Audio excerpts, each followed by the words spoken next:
Blake Morrison's voice cut through the crisp mountain air of Colorado like a blade slicing through silk, sharp and unforgiving. His finger jabbed aggressively, aimed straight at Eden Holloway, who stood quietly in her faded Air Force uniform, her posture unyielding despite the hostile spotlight. "You think you're who, exactly? A real pilot?" he sneered, the venom in his words echoing across the luxury camp that masqueraded as an elite survival retreat for the upper class. This was no playground for cosplay fraudsters. Eden's gaze didn't waver, but her jaw tightened imperceptibly. Around them, the sprawling camp, a paradox of wilderness survival and extravagant excess, buzzed with the murmurs of an audience caught between disbelief and intrigue. Crystal-clear lakes shimmered under the midday sun, while luxury tents and glistening off-road vehicles created a stark contrast to the rugged mountains that cradled the retreat. But here, beneath the surface of exclusivity, an ugly confrontation was unfolding. At Eden's feet, a young girl, a small child with wide eyes and boundless admiration, was running toward her, clutching a camera in hand. Lily Martinez, daughter of Sergeant Martinez, who had bravely served 3 tours in Afghanistan, was the embodiment of innocent hope. The girl's face lit up with pure joy, a smile breaking through the tension as she hurried to capture a photo with the woman she so clearly idolized. Before Eden could respond, Blake Morrison's cold, disdainful voice rang out again, cutting through the moment like ice. "This is an elite survival retreat for the upper class, not some playground for cosplay fraudsters," he declared loudly, laughter cruel and sharp reverberating off the pine trees. His tone was more than an insult, it was a declaration of superiority and contempt. The child, caught in the crossfire of cruelty, stumbled as Blake roughly shoved her aside without a second thought. Lily fell onto the rocky ground, scraping her knee, tears welling up and spilling down her cheeks. The crowd fell silent for a beat, the innocence of the moment shattered, but no one intervened, too stunned or too captivated by the spectacle. Eden knelt down beside the trembling girl, brushing dirt from her scraped knee with gentle hands. "It's okay, sweetheart," she whispered softly, voice full of compassion and strength. "Sometimes grown-ups forget how to be kind. But that doesn't mean you should stop believing in heroes." The warmth in Eden's words contrasted starkly with the harshness of Morrison's attack, illuminating a quiet resilience that made some spectators uneasy. Standing back up, Eden's eyes locked with Blake's, calm but steel-hard. "Mr. Morrison," she said quietly, voice carrying enough weight to cut through the gathering murmurs, "are you absolutely certain you want to continue down this path?" There was a moment, a charged silence that hung like the pause before a storm, where even the most indifferent guests felt the tension spike. Some shifted uncomfortably, sensing the gravity beneath Eden's quiet warning. But Blake, fueled by the crowd's raucous approval and his own arrogance, doubled down with reckless bravado. "What are you going to do about it?" he sneered, voice dripping with contempt and scorn. "Fly away? Show us your magical airplane? Or maybe you'll just slink off like the fraud you are." Eden looked up at the vast expanse of the Colorado sky, her gaze tracing the endless blue before returning to Blake with something akin to pity. "I asked if you were certain," she repeated simply, then turned without another word, her figure retreating into the surrounding forest. The crowd erupted in cheers for Blake, mistaking his bravado for victory. But none of them saw the quiet determination behind Eden's retreat, nor did they hear the call she made as she vanished among the trees. Her voice was low, steady, speaking to someone on the other end who addressed her as Major Holloway. She spoke of Operation Sky Justice, a mission that would soon turn the tables and change lives forever. The call that set everything in motion was placed to a modest home in rural Virginia. Inside a humble workshop filled with the remnants of model airplanes and the echoes of a different war, Major David Holloway sat quietly. At 58, his presence was marked by the physical scars of service. A right arm missing from the elbow down, a grim souvenir from an IED explosion in the Gulf War. Beside him sat his wife, Catherine, a former combat medic who bore her own battle wounds, a left leg lost below the knee to a bomb that had exploded near a field hospital in Kuwait. Together, they had raised their daughter Eden in this secluded corner of Virginia, within the shadows of an abandoned military camp where rusted barracks and forgotten training grounds whispered the stories of wars past. Here, in this rugged wilderness, Eden learned lessons no classroom could teach. From an early age, David taught Eden that strength was not defined by appearances or circumstances, but by sacrifice and integrity. He showed her how to pilot remote-controlled airplanes on the cracked runway of an old airstrip where transport planes once delivered supplies for soldiers overseas. "Flying isn't about conquering the sky," he'd said on long summer afternoons. It's about understanding that you're part of something bigger than yourself. This philosophy shaped Eden's worldview, teaching her to see beyond superficial judgments. The sky, he explained, doesn't care if you're rich or poor, male or female, black or white. It only cares if you respect it enough to learn its lessons. Those lessons served Eden well. She earned a full scholarship to Embry-Riddle Aeronautical University, her passion and talent undeniable. Even when she was suspended for a year after defying orders to lead an unauthorized rescue mission during a devastating flood, saving 3 families from drowning, her resolve never wavered. She had always been driven by something greater than herself. As David polished the latest model airplane he had built for the local club, the phone rang. The voice on the other end brought news that would alter the course of events, pulling father and daughter into a confrontation that was more than personal. It was a test of character, honor, and the strength forged through sacrifice.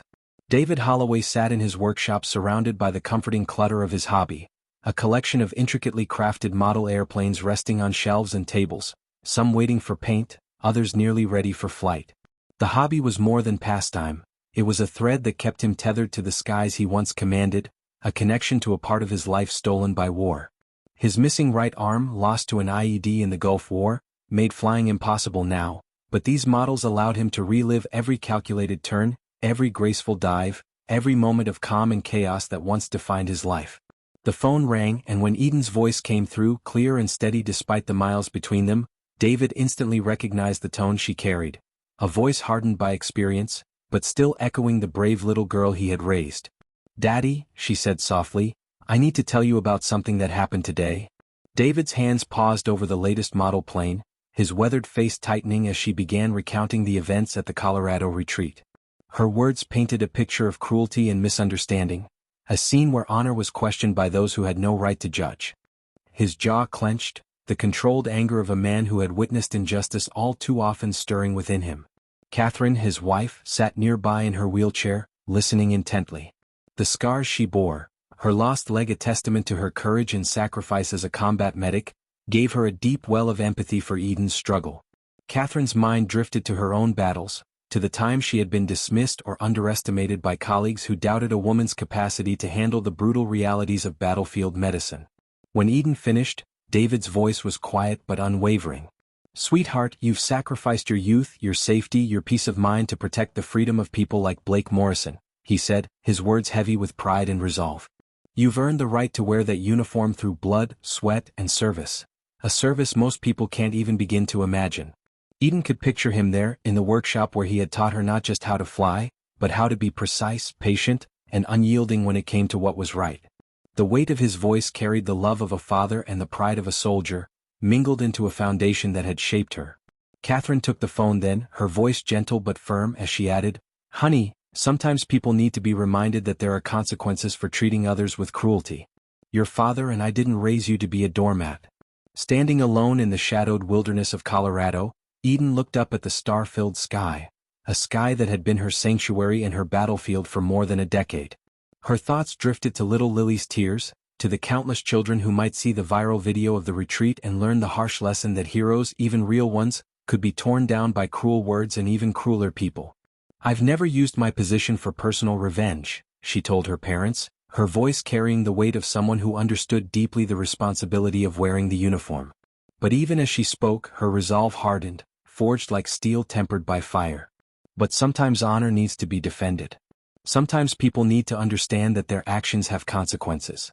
David's voice came back over the line, carrying the faintest smile she could hear across the miles. "Eden, there's a reason you became one of the finest pilots this country has ever produced.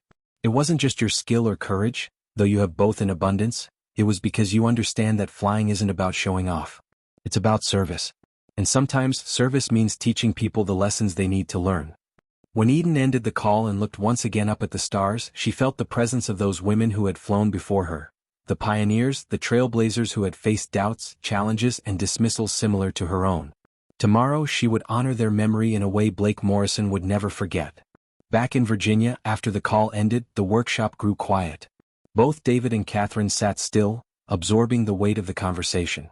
"She's going to show them," Catherine said softly, pride shining in her eyes. David nodded, his hand instinctively moving toward a metal case on the workbench. Inside were Eden's commendations, medals glinting faintly alongside his own service awards. "She's going to show them exactly what a real pilot can do," he agreed, a rare smile breaking through the years of worry and pain. Meanwhile, on the other end of the line, Colonel Sarah Mitchell answered her secure phone on the second ring, already knowing the caller. Major Eden Holloway only used her personal line for urgent matters, situations that required both discretion and expertise. At 45, Mitchell was a veteran of more combat missions than many pilots even dreamed of, and she had personally mentored Eden through the toughest parts of her career. "Colonel," Eden's voice came through steady and professional, "I need to discuss a situation that requires both your expertise and discretion." As Eden detailed the events at the retreat, Mitchell's emotions swung between anger at the blatant disrespect shown to one of her finest officers and excitement at the opportunity presenting itself. After hearing everything, Mitchell said thoughtfully, "Eden, it just so happens we have a training exercise scheduled for tomorrow morning, Legacy Wings. It's a new program using augmented reality technology to project historical aircraft formations alongside modern fighters during training flights. The brass wants to test the psychological impact of connecting today's pilots with legends of aviation history." Mitchell glanced at her secure schedule, her fingers tapping on the encrypted terminal beside her desk. "The exercise area includes the airspace directly over your retreat. We need an experienced pilot to test the system's effectiveness. Are you interested in some very public training, Major?" The coincidence was almost too perfect. But Eden had learned early on that sometimes, the universe provided exactly what you needed at exactly the right moment. Legacy Wings was designed to inspire young pilots by projecting holographic images of aviation legends. Women like Amelia Earhart, Jacqueline Cochran, and the women Air Force service pilots who had broken barriers during World War II. Using cutting-edge technology, the system created three-dimensional lifelike images that could be viewed from the ground, blending history with the present. The test flight would require a pilot skilled enough to maintain precise formation alongside these virtual aircraft, performing complex maneuvers while staying focused under pressure. Meanwhile, just 800 meters away in Colorado, Blake Morrison prepared for what he believed would be his crowning moment.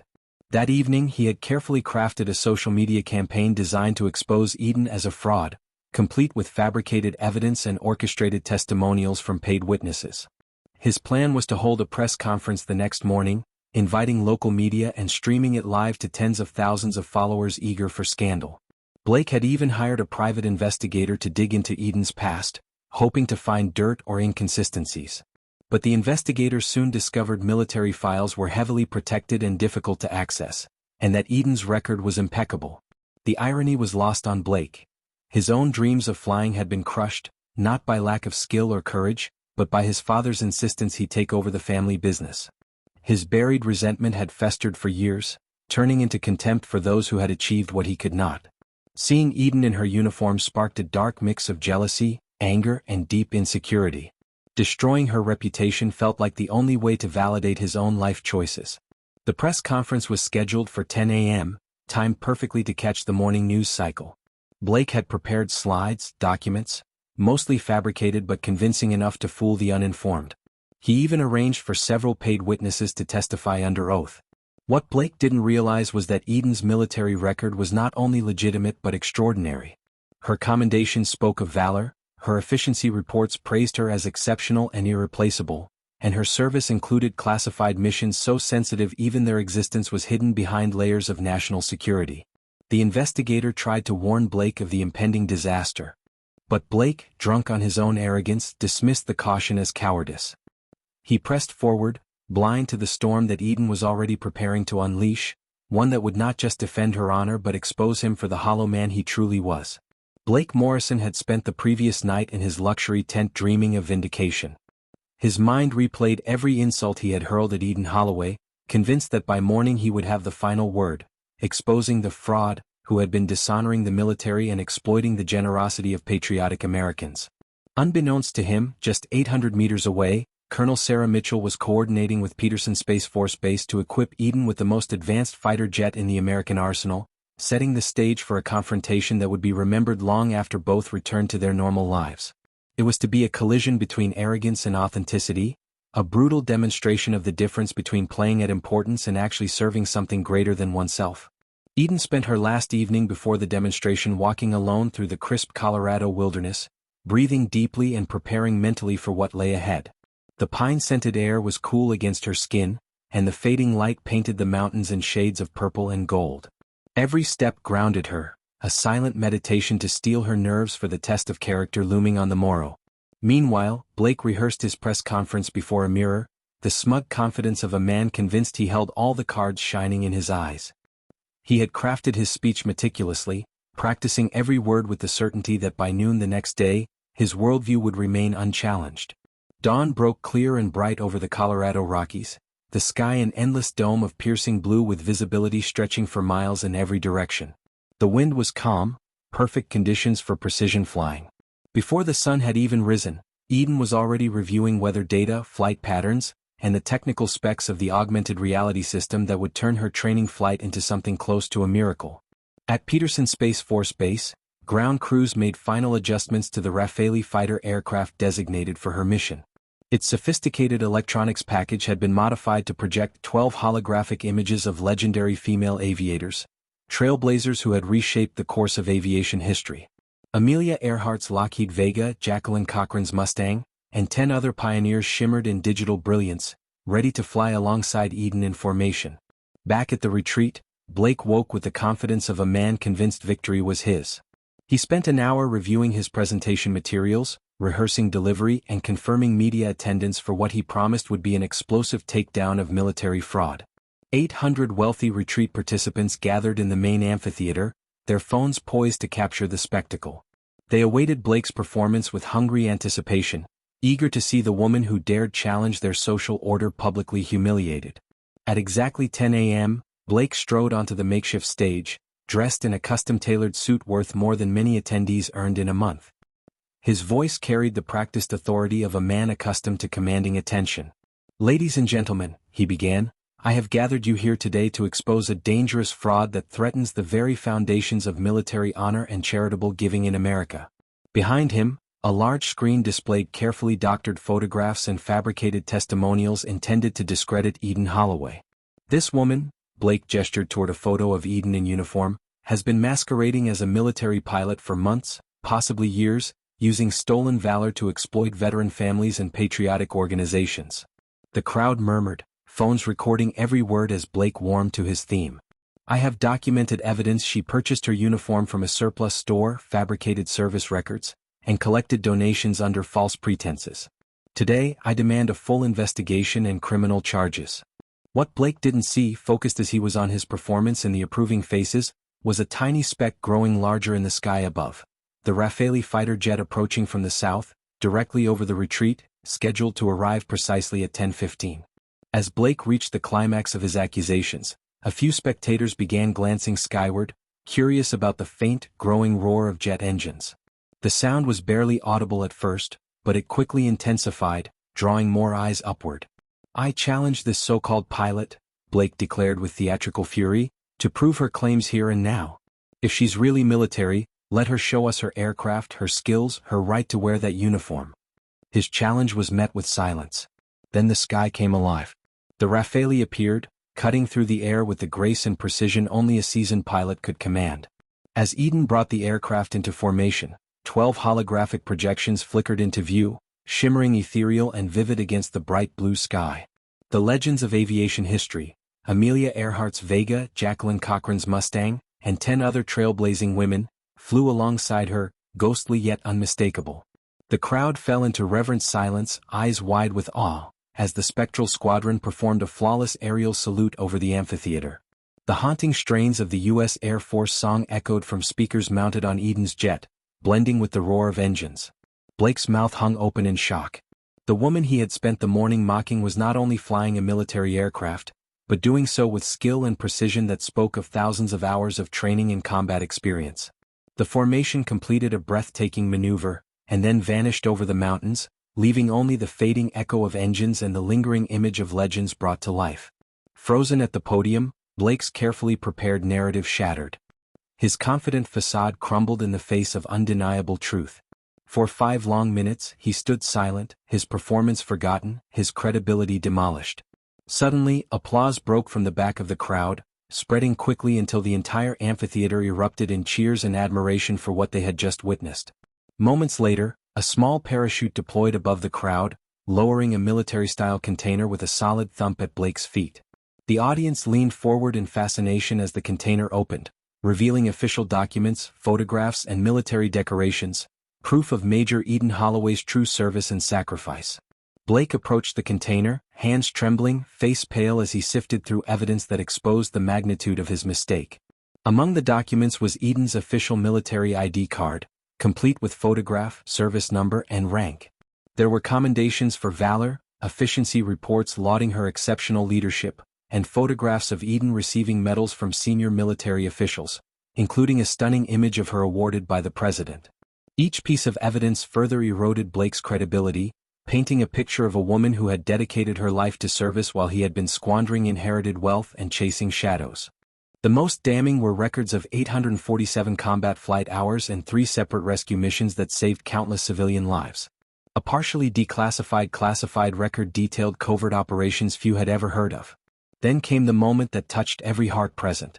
8-year-old Lily Martinez, the little girl who had admired Eden from the start, broke free from her father's protective grasp and ran to the front of the crowd.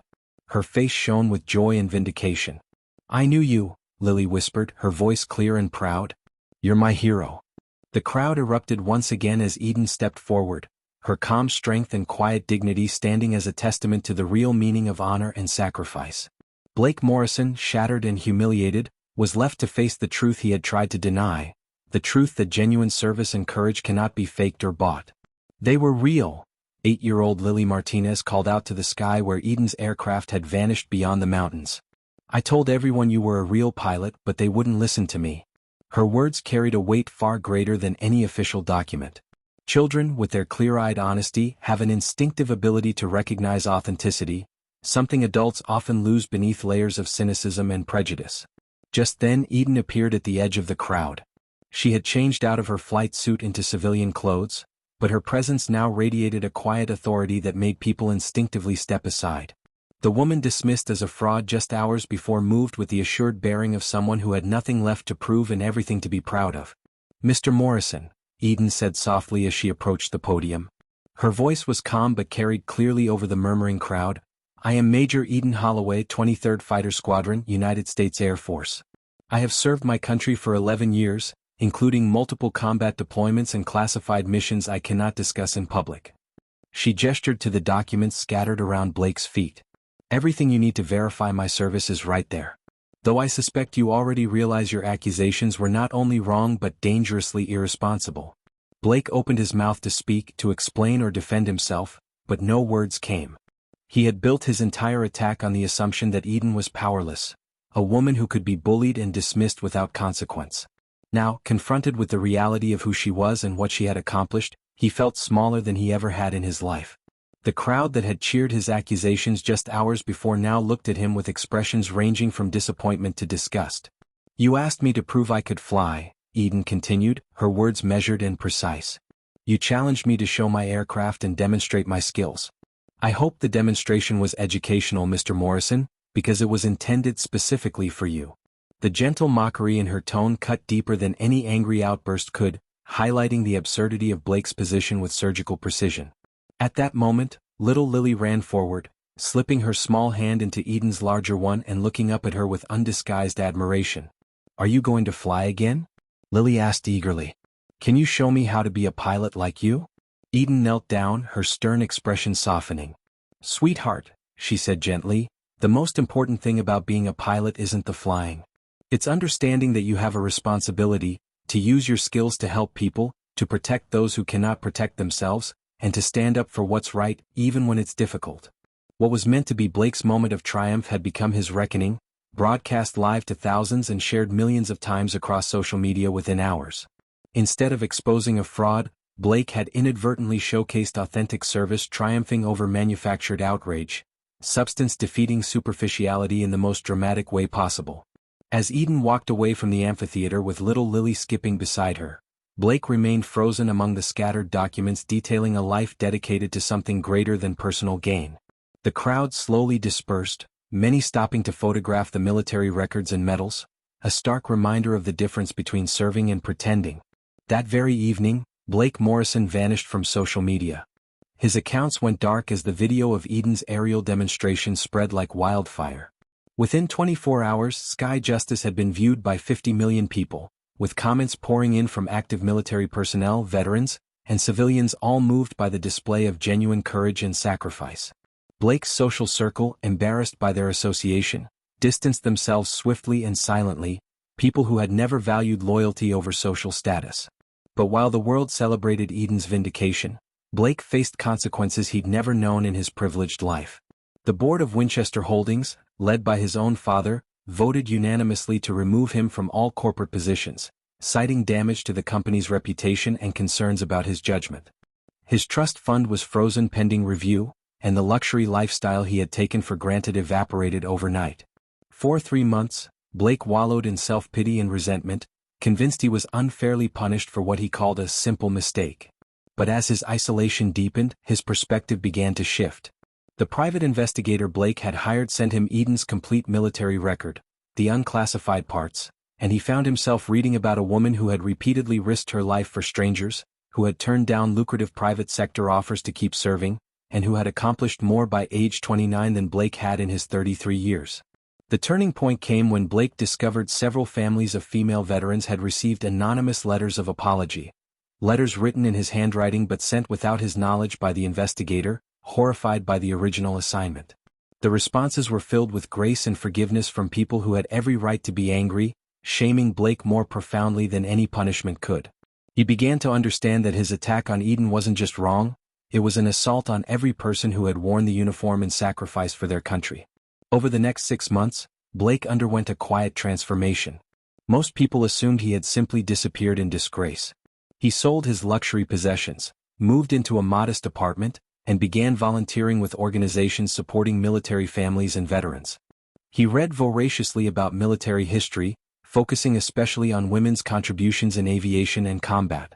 Most importantly, he started writing personal letters of apology to Eden and to families of female service members, not seeking forgiveness, but acknowledging the harm he'd caused. Each letter was a work of care, handwritten on quality stationery, expressing genuine remorse without excuse. Blake spent hours researching each recipient's background and crafting messages that showed real understanding of their service and sacrifice. Most letters were never answered. But the act of writing changed him more than he ever expected.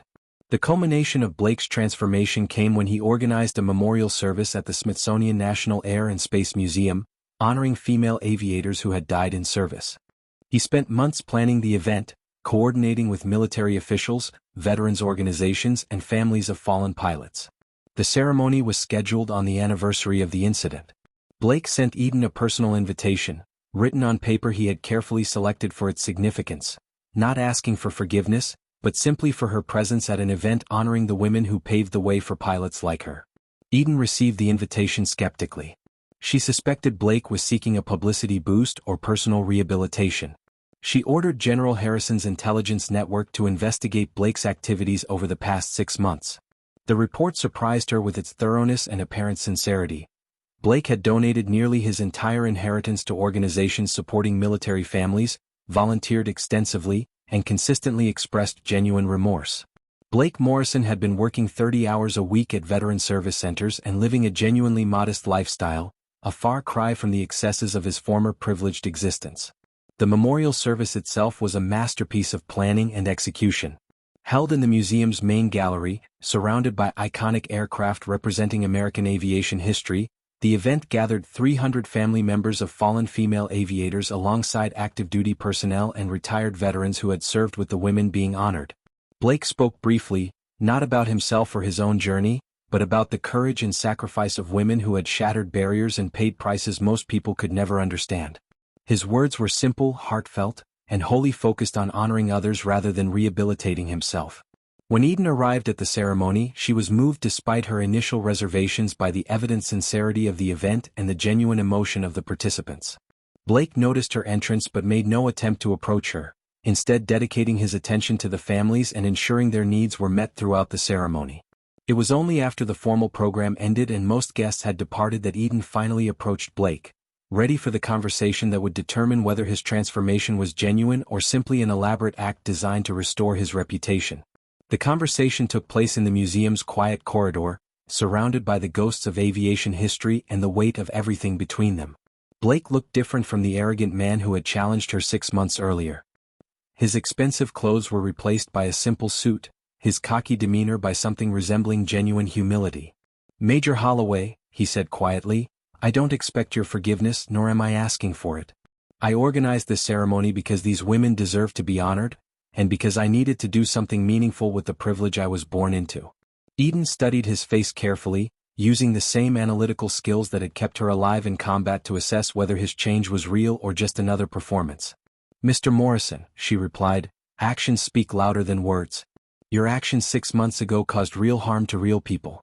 You didn't just attack me, you attacked every woman who has ever served, every veteran questioned about their legitimacy, and every child who dreams of serving something greater than themselves." Her words were measured but firm, making clear that redemption would not come easily or without cost. Blake nodded, accepting her criticism without defensiveness. "You're absolutely right," he said simply. "I've spent the last 6 months trying to understand how I became the kind of person who could do what I did, and how to use whatever time I have left to make amends. I know I can't undo the harm I caused, but I hope I can prevent others from making the same mistakes." He gestured to the memorial displays around them. "These women changed the world by refusing to accept limitations imposed on them. I want to spend the rest of my life supporting people fighting those same battles." What followed was a 2-hour conversation covering everything from Blake's childhood disappointments to Eden's own struggles to be accepted in a male-dominated profession. Blake spoke honestly about his jealousy, insecurity, and how his privileged upbringing insulated him from consequences until it was almost too late. Eden shared her experiences with discrimination and doubt, moments when she questioned her place in the cockpit, and mentors who taught her that belonging is earned through competence and character, not granted by others' approval. By the end, Eden reached a decision that surprised even her. "Mr. Morrison," she said, "I'm going to propose something that might sound crazy, but I think you've earned the right to be taken seriously. I'm working with the Air Force to develop a foundation providing scholarships and mentoring for young people who want to serve but face financial or social barriers. We need someone with business experience and genuine commitment to help build something lasting. Are you interested in doing real work for people who actually need help?" Blake's response was immediate and emotional, tears forming as he realized Eden was offering not just forgiveness but partnership. "Major," he said, voice thick with emotion, "it would be the honor of my lifetime to work with you. I promise to bring the same dedication to this foundation that you bring to your service. And I will never again take for granted the trust people place in me." The handshake that sealed their agreement was firm and genuine, marking the beginning of a collaboration that would impact thousands of lives for years to come. The Wings of Honor Foundation officially launched 6 months later at a ceremony held at the Air Force Academy, with Eden serving as chief pilot instructor and Blake managing business operations and fundraising. Their first class of scholarship recipients included 50 young people from military families, among them Lily Martinez, accepted into a special program for future aviators. Hundreds of military personnel, government officials, and private donors attended the ceremony, inspired by the story of how 2 people had transformed conflict into an opportunity for service. Eden's speech was brief but powerful, focusing on the responsibility that comes with the privilege of flight and the importance of using that privilege to lift others up rather than tear them down. "Flying teaches you that the sky is big enough for everyone," she said, looking out at an audience that included many who had witnessed Blake's original attack. "It doesn't matter where you come from or what challenges you face. If you have the courage to reach for the sky, and the determination to keep reaching even when others doubt you, there will always be room for you up there." Blake's transformation was complete as he stood beside Eden, watching the first class of Wings of Honor scholars take their oath of commitment to service and excellence. No longer a spoiled rich kid who had attacked a woman in uniform, he looked like a man who had found his true purpose after years of searching in all the wrong places. The foundation would go on to provide opportunities for thousands over the decades, but its greatest success was the demonstration that even the most privileged and misguided person can change when confronted with authentic courage, and given the chance to serve something greater than themselves. Years later, when Eden was asked about the incident that started it all, she would smile and look up at the sky where she had spent so much of her life. "Sometimes the most important flights aren't the ones that take you away from your problems," she'd say, "but the ones that force your problems to look up and see what real strength looks like." The Wings of Honor Foundation became one of the most successful veteran service organizations in American history, but its true legacy was the lesson it taught about the power of authentic service to transform not just individual lives, but entire communities. The story of Eden Holloway and Blake Morrison became required reading in military academies and business schools. Not because it was a perfect redemption story, but because it was a real story about the choices people make when confronted with their limitations and the possibility of genuine change. Eden continued flying for the Air Force until her retirement as a colonel, training hundreds of young pilots while never losing sight of the little girl who had believed in her when others doubted. Blake devoted the rest of his life to the foundation, never seeking public recognition but finding satisfaction in the quiet knowledge that his privilege was finally being used for something worthwhile. And somewhere in the sky above America, on any given day, you might see the contrails of aircraft piloted by young men and women whose dreams were made possible by a foundation born from a challenge, forged through conflict, and matured through the simple recognition that everyone deserves a chance to reach for the sky, because the sky, after all, is big enough for everyone who has the courage to fly. From the whispers to the wreckage, QA Stories brings it all.